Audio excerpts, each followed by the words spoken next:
Assalamualaikum warahmatullahi wabarakatuh. Apa kabar teman-teman semuanya? Mudah-mudahan teman-teman sekeluarga dalam keadaan sehat walafiat ya. Amin ya Allah ya rabbal alamin.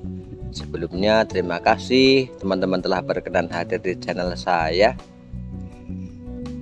Di tempat saya ini sudah mulai awal musim kemarau ya teman-teman ya. Ini sudah tidak hujan selama 3 hari ini ya. Itu bisa teman-teman perhatikan ya, ini tanah-tanah sudah kering semuanya seperti ini ya. Pada kesempatan kali ini saya ingin menunjukkan kepada teman-teman bagaimana manfaat yang luar biasa dari kompos organik. Ini adalah bedengan kompos organik murni ya. Ini juga ini yang saya buat di sini sebelumnya, ini tempat pembuatannya ya. Bagaimana cara membuat pupuk organiknya, bagaimana cara membuat komposnya sudah saya buatkan di video sebelumnya. Silahkan teman-teman simak ya teman-teman.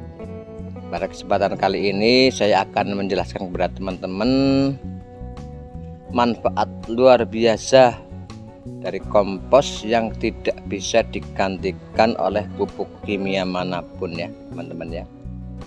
Kita perhatikan dari dekat ya komposnya ya teman-teman ya. Ini komposnya sudah kepanasan selama 3 hari ya. Nampak kering sekali di luarnya. Kita lihat di dalamnya seperti apa ya teman-teman ya.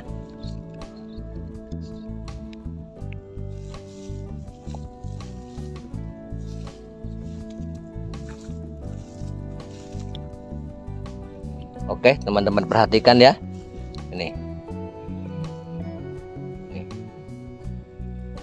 Inilah luar biasanya kompos ya.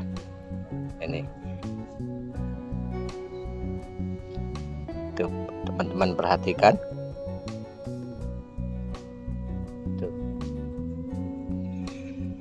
Walaupun bagian atasnya kering kerontang, tapi dalamnya masih lembab seperti ini ya teman-teman ya. Ini salah satu fungsi kompos yang tidak bisa digantikan oleh pupuk kimia.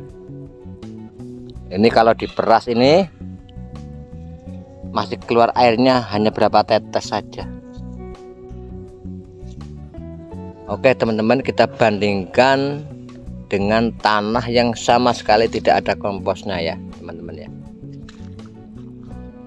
Nah ini tanah yang sama sekali tidak ada komposnya ya.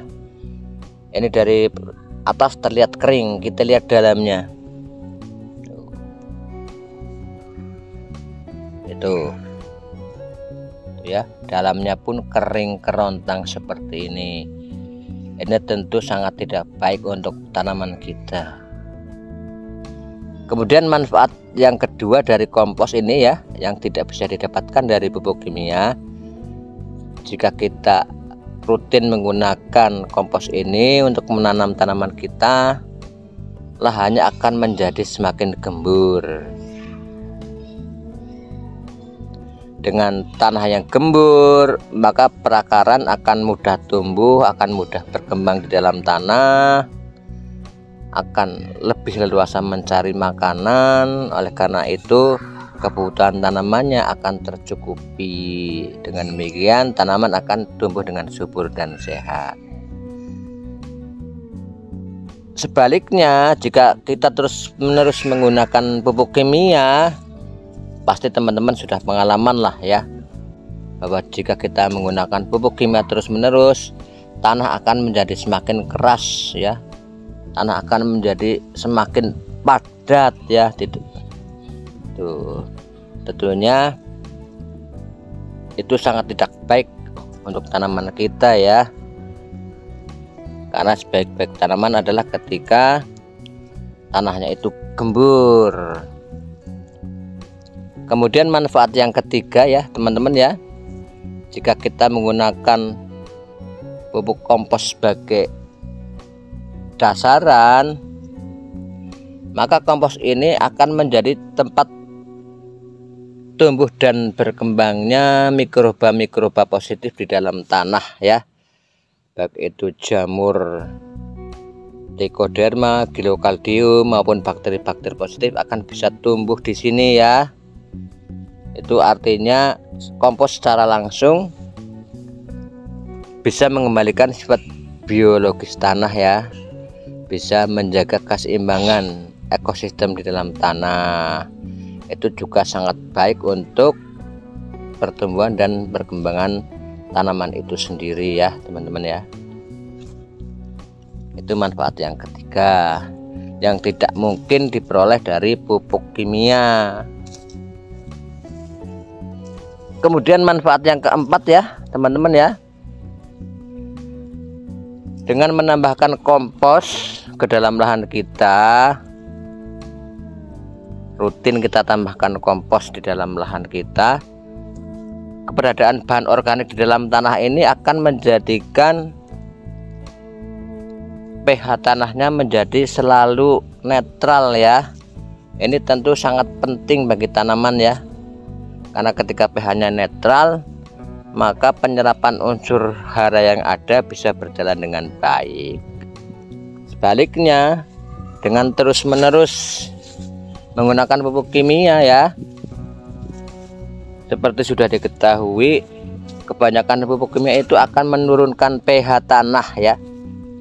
Dengan menurunnya pH tanah, maka sebagian besar unsur hara tidak bisa diserap. Dengan begitu, kebutuhan nutrisi tidak tercukupi, tanamannya menjadi ringkih, menjadi mudah sakit, dan jamur-jamur yang negatif seperti fusarium itu akan mudah sekali tumbuh. Akhirnya tanaman kita bisa terserang jamur fusarium. Kemudian manfaat yang lain ya, yang tidak bisa diperoleh dari pupuk kimia ya, di samping kompos ini dapat menyimpan kelembaban. Ketika kita menggunakan pupuk kimia itu akan terserap di kompos ini ya, akan tidak mudah menguap ya, akan lebih lama bertahan dan tersedia bagi tanaman. Karena kadang-kadang kita tetap perlu menambahkan pupuk kimia, misalkan menambahkan pupuk kalium maupun fosfat ke dalam lahan untuk memenuhi kebutuhan tanaman kita. Manfaat yang tidak kalah pentingnya ya teman-teman ya, kompos ini adalah sekaligus sebagai sumber nutrisi bagi tanaman kita, karena di dalam kompos ini mengandung unsur yang lengkap, baik unsur makro maupun unsur mikronya ya teman-teman ya. Walaupun tidak terlalu tinggi, itu juga akan menghemat penggunaan pupuk kimia. Jadi begitu ya teman-teman ya. Ternyata kompos ini tidak bisa diremehkan manfaatnya ya, punya manfaat yang sangat banyak, punya manfaat yang sangat besar sekali untuk lahan kita, untuk tanaman kita ya.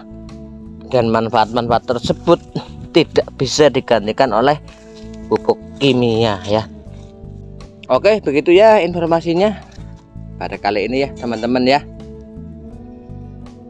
Beberapa manfaat dari kompos yang tidak bisa digantikan oleh pupuk kimia. Mudah-mudahan ada manfaatnya bagi teman-teman semuanya. Terima kasih jika teman-teman berkenan untuk like, subscribe, komen, dan membagikan video ini kepada teman-teman yang lain ya, agar semakin banyak yang mendapatkan manfaatnya. Atas kebaikan teman-teman, mudah-mudahan mendapatkan balasan yang terbaik dari Allah Subhanahu wa Ta'ala. Amin ya Allah ya Rabbal Alamin.